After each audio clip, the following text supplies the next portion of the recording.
And we're live.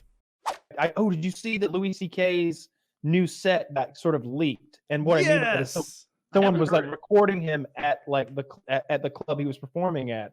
I think I yeah, here I have it bookmarked. It was one of my topics for the night, and I have some of his jokes. So I heard it was really funny. Here, I'm not Louis C.K. I'm not going to try to be him, but they sound like Louis C.K. jokes. So here it is. I was kind of excited to be in my 50s and see people in their 20s and be like, you're crazy. These kids are nuts. But they're not. They're fucking, they're just boring. Fucking telling you shouldn't say that. What are you? An old lady? What the fuck are you doing? Yeah, that's not appropriate. Fuck you. You're a child. Why aren't you finger fucking each other and doing jello shots? Like, why aren't you? You should address me like they're royalty. They tell you what to call them. You should address me as they, them, because I identify as gender neutral. Oh, okay. You should address me as there because I identify as a location, and that location is your mother's cunt. All right. so that's a Louis thing. Pretty funny little riff. Yeah. I mean, it's very Louis C.K. humor. It is. Now I don't. And so many people now, like, who clearly weren't fans of Louis C.K. Like, if you think like people posting articles like Louis C.K. has gone off the deep end with alt-right talking points, and it's like, oh, so you didn't listen to Louis C.K. No. You don't know what you're talking about. Listen to him on Opie and Anthony from like 2007 to 2012. He says shit that makes what you just said look like something you'd hear at church. Like he talks about putting peanut butter on his balls and having his dog lick it off. Here's the alt-right stuff. He's talking about the Parkland school shooting, and he's like, they testify in front of Congress, these kids. Like, what the fuck? What the fuck are you doing? You're young. You should be crazy. You should be unhinged. Not in a suit saying, I'm here to tell, fuck you, he says. You're not interesting because you went to a high school where kids got shot. What does that mean? Why does that mean I have to listen to you? How does that make you interesting? You didn't get shot. You just pushed some fat kid in the way, and now I need to listen to you talking? Oh, that's funny.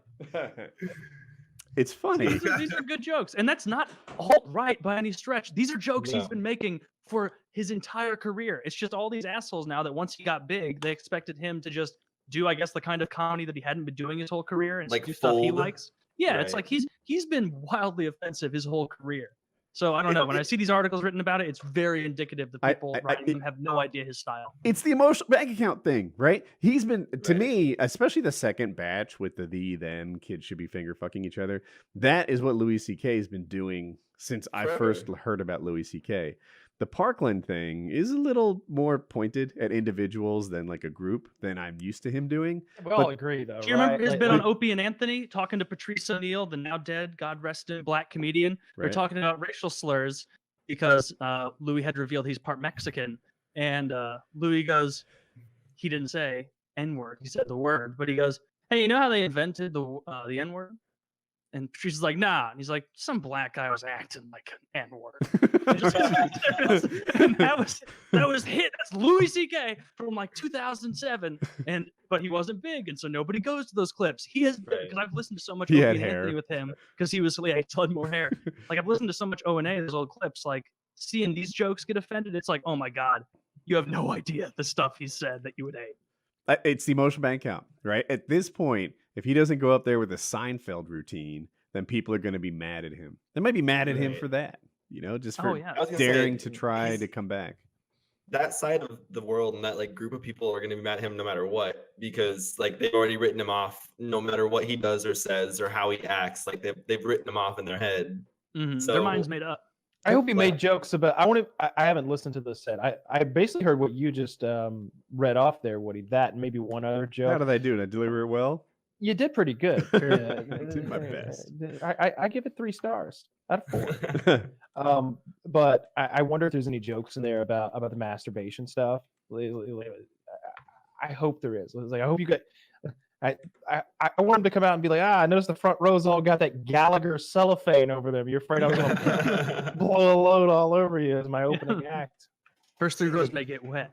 He should have came out with something like that, like his first act back, because I definitely don't think not bad. That's the thing, right? Well, he's done a couple live shows and stuff, and I think that like not recognizing it at all is almost like a little bit weird.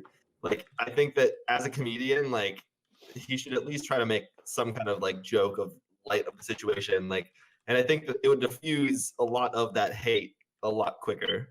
If he just like opened up with some like ridiculous joke, just demeaning himself like he always does, and exactly make some joke like that. About, like, It might. row. Like, and he may do that. Like Right. I think the live shows are all about polishing up a special, right? And then at some point next year, I'm sure we're gonna get a Louis C.K. special, and whoever buys the the Louis C.K. special, whether it's, I doubt it'll be Netflix, but whoever puts it on HBO or Hulu. Or wherever it goes, like, hats off to them for not bowing down to a small percentage of people who are slinging hate his way and painting him with the same brush as the Weinsteins and Cosbys. Right. And honestly, it might even be Netflix, because Netflix has picked up specials and stuff with people who have slight controversies. Like, I don't think Netflix is that like sheltered themselves to. I don't know. Like some. I don't know. I wouldn't be surprised. I love Netflix for a lot of reasons, but some of the stuff they do is very upsetting. I bet he goes back to what he did years ago, where he just releases it online to his audience directly, and is like, "Hey, please pay me $5. It's honor system, of course, but please, I worked hard on this. Do that." Like, I would imagine him going back to that. Yeah, you're right. You're because right. Because I feel like we're witnessing like a fork in the road for CK. Like, I haven't listened to the only jokes I've heard are the ones you read, Woody, but I feel like we're watching him realize, like, okay, I could totally change my style of comedy, double down, apologize, and everyone will hate me anyway. All the people that hate me, and now all my fans who liked my funny stuff won't like me either. Or I can double down on all this and go with the kind of comedy that got me big initially, because I know those people are still out there. I see a third option. What he's doing. To me, what he's doing is, well, I'm going to be me because that's the only person I know how to be. I think it's been long enough, and it seems like it hasn't. And I think that's where we are.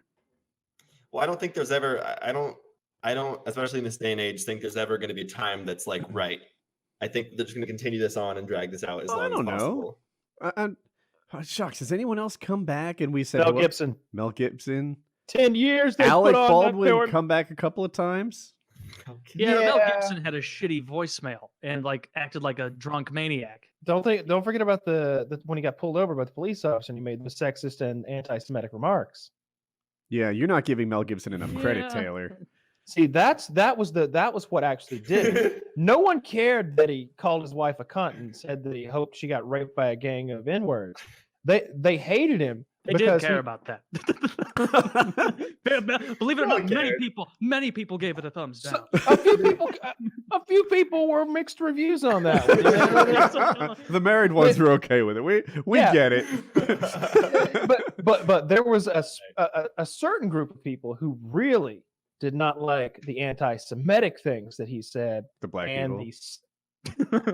No, and the sexist things that he said, and that is why he spent 10 years doing nothing. He made this movie like right after all that shit happened, called what was it? Here's the plot of the movie.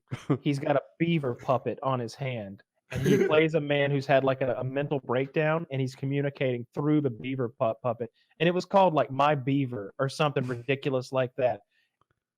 It went nowhere. Like nobody would. It was like the powers that be had so much power they were like, no, it won't be in anything. Not allowed. Like every time he came up with an idea, like they wouldn't let him. No one would produce his movies. He was gonna have to like self-fund anything he did, seemingly. But now he's back, right? He's doing huge movies. He's back in the good graces of everyone after almost exactly 10 years of being away. So you guys have been mildly robot-y for me. I'm going to leave the call and come right back and see if that makes a difference. Okay. For sure.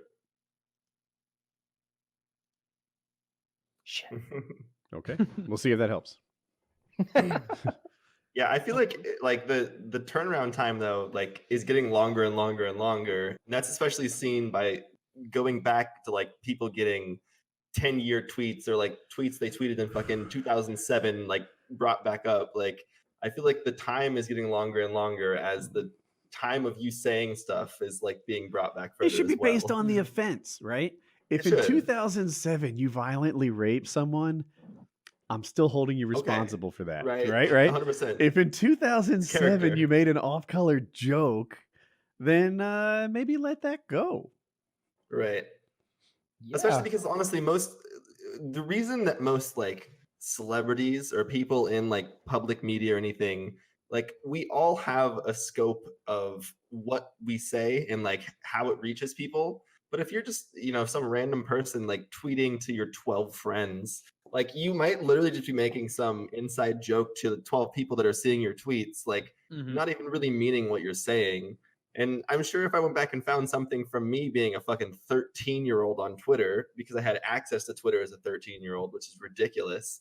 Like, I'm sure I would say some ridiculous shit. But like, you take that back even farther, and there's kids that are like 8 that are now tweeting, PewDiePie 3 times a day, and it's like a bunch of ridiculous shit. So who knows in 10 years when that comes up for them, like how bad that's going to be.